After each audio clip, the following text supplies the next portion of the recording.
नमस्कार। महानता के पर्याय पंडित दीनदयाल उपाध्याय। पंडित उपाध्याय जी राजनीति से नहीं, राष्ट्रनीति से देश को आगे बढ़ाना चाहते थे और वे संघ विचारक थे, युग दृष्टा, एकात्म भाव रखने वाले थे और देश के सच्चे सपूत थे। तो मैं साक्षी शर्मा उन्हें आदरांजलि अर्पित करती हूँ, श्रद्धांजलि अर्पित करती हूँ।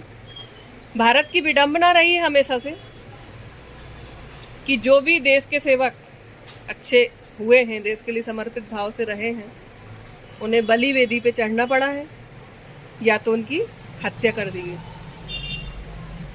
तो ये ऐसे ही एक महान व्यक्तित्व थे जिनका जन्म 25 सितंबर को हुआ। उस महान युग दृष्टा का नाम पंडित दीनदयाल उपाध्याय। तो उपाध्याय जी एक व्यक्ति ना होकर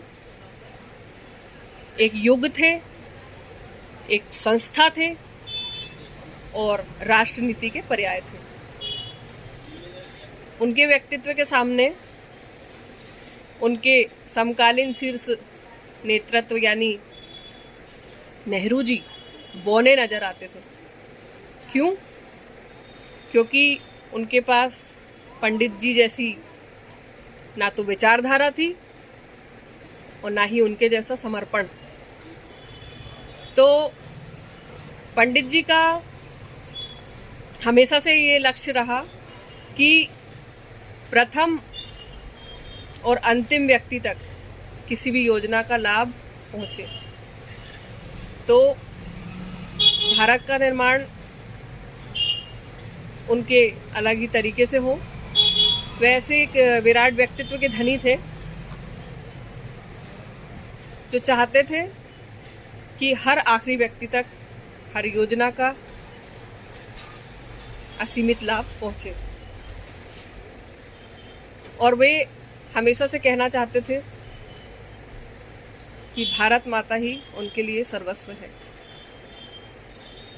हमारी राष्ट्रीयता का आधार भारत माता है। यदि भारत से माता शब्द अलग कर दिया जाए तो भारत सिर्फ एक जमीन का टुकड़ा रह जाएगा। ऐसे महान विचारक हमारे पंडित दीनदयाल जी। और वो कहते थे कि जब अंग्रेज थे तो हमने खुल के उनका विरोध किया, नहीं चाहते हुए भी तब कई पश्चिमी चीजें हमें अपनानी पड़ी। लेकिन जब अब अंग्रेज नहीं हैं तो इतना पश्चिमीकरण क्यों? क्यों हम पश्चिमी सभ्यता के पीछे भाग रहे हैं? हमारी भारतीय संस्कृति अभिव्यक्ति का साधन बने, ऐसी उनकी सोच थी। आजादी तभी सार्थक है जब हमारी संस्कृति अभिव्यक्ति का साधन बन जाए। तो मानवीय और राष्ट्रीय दोनों तरफ से अब ये कहा गया है कि हमें भारतीय संस्कृति के सिद्धांतों को मानना चाहिए। हम सभी के बीच में एक एकात्म भाव होना चाहिए जो कि हमारे उपाध्याय जी हमेशा से चाहते थे। तो यदि वो एक ऐसे भारत का निर्माण चाहते थे तो क्यों ना हम सब उनकी विचारधारा को मानते हुए इस भाव को बढ़ाएं, देश का निर्माण करें। क्योंकि जो जो उन्होंने कहा था सो आज दिखाई दे रहा। भारत को इस महामानव की विचारों से ही आगे बढ़ना चाहिए तो एक सच्चे राष्ट्र का निर्माण हो पाएगा। तो ऐसे युग दृष्टा, एकांतवादी, दार्शनिक, विचारक श्री पंडित दीनदयाल उपाध्याय जी को मैं कोटि कोटि नमन करती हूँ। वंदे मातरम।